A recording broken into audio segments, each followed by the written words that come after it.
What's going on, guys? Chase, Ghost Picks Against the Spread, GhostPicksATS.com, coming to you for Friday, favorite day of the week to bet, guys. Finally getting up and moving a little bit more. Had some follow-up doctor's appointments that I've been going to the past couple of days.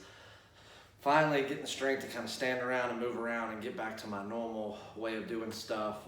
In the Wrigley room today, doing some renovation, getting some of the other memorabilia that finally has come back from authentication and things like that hung, and I'm actually going to be moving part of my, I guess I'm going to be turning part of it into a studio. My home office is actually right next door to this, and trying to put a studio in there with tripods and cameras and the big Ghost Picks backdrop and everything. It's too crammed in there.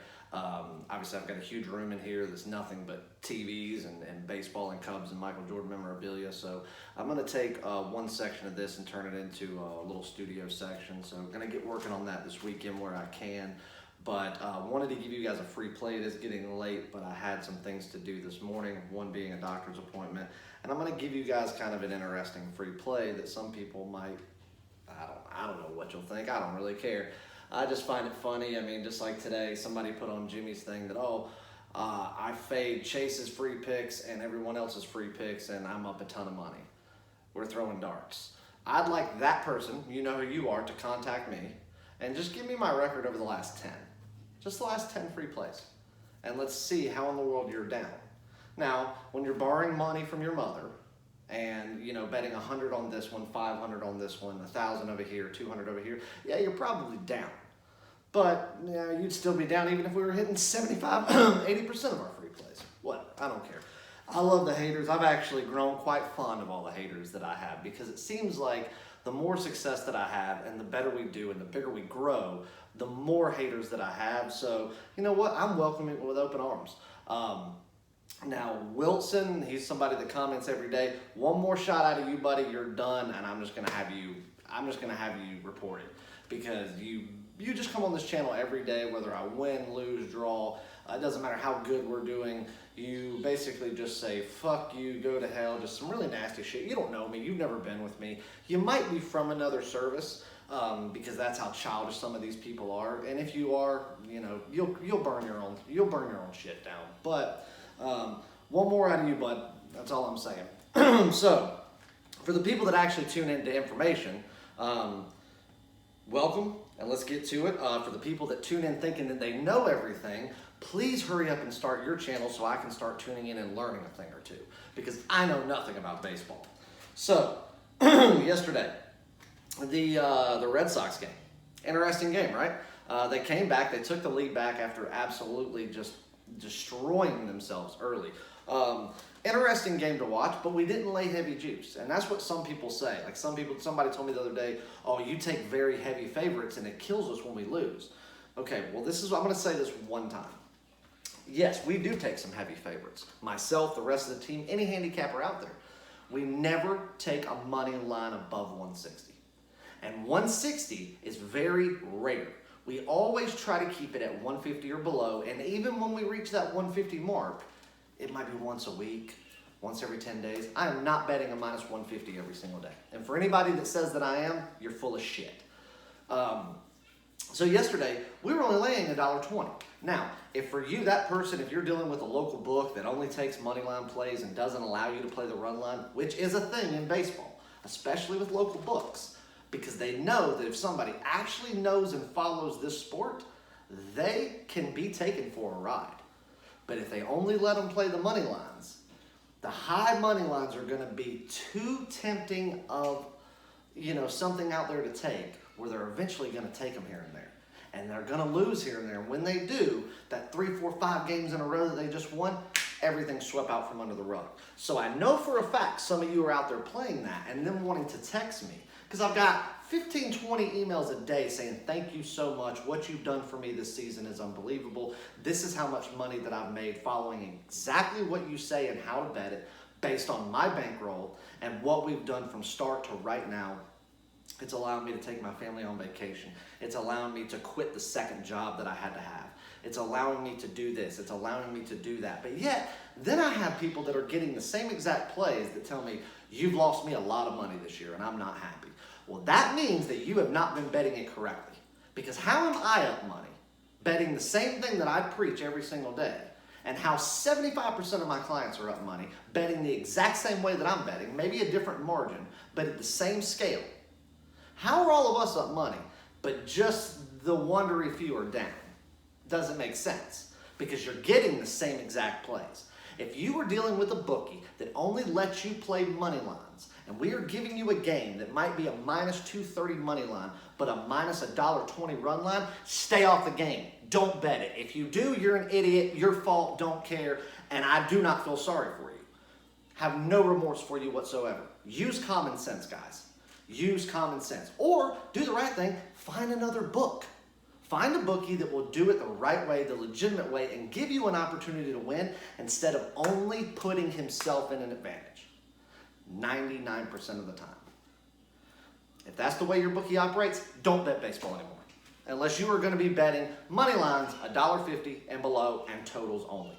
Totals, speaking of totals, been going great. 2 nights ago, we had a total on the under 8.5 on the Arizona Diamondbacks. It was a 2-0 win. Also had a lean on the Diamondbacks as an underdog in that game, which was a winner. Yesterday, we had 2 totals, 2 overs, 2 over 8.5s. One was in the Angels game, and that one lost it by the hook. Too many stranded base runners. That right there, I felt like should have easily gone over 10 with everything that was put in place, but it did not. Then we had over 8.5 with the Tigers and the Royals at Rosenblatt Stadium. Or not Rosenblatt, excuse me, TD Ameritrade Park, which I was there in 2011 for the first time they had ever played the College World Series there. The University of South Carolina won. That was their back-to-back. I was also there in 2010. The last game at Rosenblatt, when they beat Mr. Trevor Bauer pitching, by the way, beat him to win their first major collegiate national championship in 2010. So if you know anything about Omaha, Nebraska, the wind's always blowing. And when you're in that ballpark, it's always blowing out. It's not like Wrigley. It's not like, a guaranteed rate field. It's not like ballparks like that. It's not like AT&T where you're getting, it's based off the water. So you're coming in and out and in and out. It's not like that. The wind is always blowing at an angle in Nebraska. And the way that field is, it's a hitter's ballpark. So the over was an easy decision. It went right over the total. We also had the Toronto Blue Jays minus 130. That one right there was an easy blowout, 12-2 winner, I believe. But we did have the Yankees yesterday on the run line. They started out really good and ended up giving it away and having to come back and fight for their lives. So overall, I would consider that a losing day because we did lose the top tier, which is rare for us. And with the juice, we call it a small losing day. But we live to fight another day. Fridays are always huge days for us. So if you're interested, jump on the Weekender package, $99. Get everything that I'm going to have Friday through Sunday, premium top tier. CFL starting up this weekend. The packages will be on the website either tonight or in the morning. I'll have to get with the web designer to figure out when those will be live. And I think that's really it. I think that's all the promos. So, all right, listen, I'm going to give you a couple of games. Let's go over a few of them. Number 1, if anybody has looked at this line between the Yankees and the White Sox, anybody find anything odd about this line? That the Yankees are only laying 110 to the White Sox? What have I told you about the White Sox, and what have I told you about Giolito? Fantastic pitcher. He was pitching last Saturday during our game of the year when it was a winner, but they were playing against a much different opponent. Okay? Now they're going up against the Yankees, and they're going up against CC Sabathia. Okay? Now, there's 2 things that I like about this. One, they're both left-handers, and both teams don't hit lefties the best.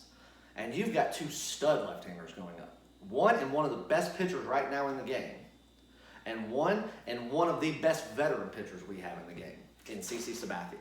So I lean White Sox because of the home field and because of the momentum that they have and because of the fact that the Yankees are just destined to drop some games.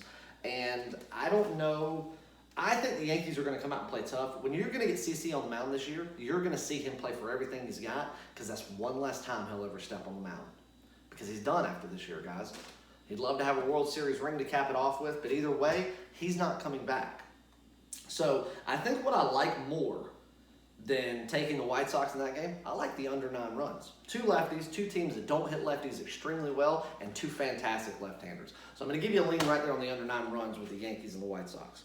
Astros, Blue Jays, Sanchez, Garrett Cole. Cole has not been living up to what we know he is. But you have the Astros laying $1.305. Excuse me, $3.05, minus 305. But you can get them at minus $1.40 on the run line. I've got to say that that's a gift. Well, the Astros haven't been playing to their utmost caliber. And the Blue Jays are coming off bagging a nice big win yesterday, but the Blue Jays just suck. I just don't see the Blue Jays going into Minute Maid Park against that lineup with Sanchez on the hill and having a remote shot. So, free pick, I'm going to roll with it. I'm going to roll with minus 140 on the run line. If it was over 150, I'd lay off the game completely because there would be zero value. But the fact that we can get it at 140, and this is over a $3 money line, that is a gift and that is value all day long. So I'm going to take the Houston Astros as well. And finally, I've got some more, but let's talk about this one. I am going to lay $1.40 with the Los Angeles Dodgers. Now, this isn't a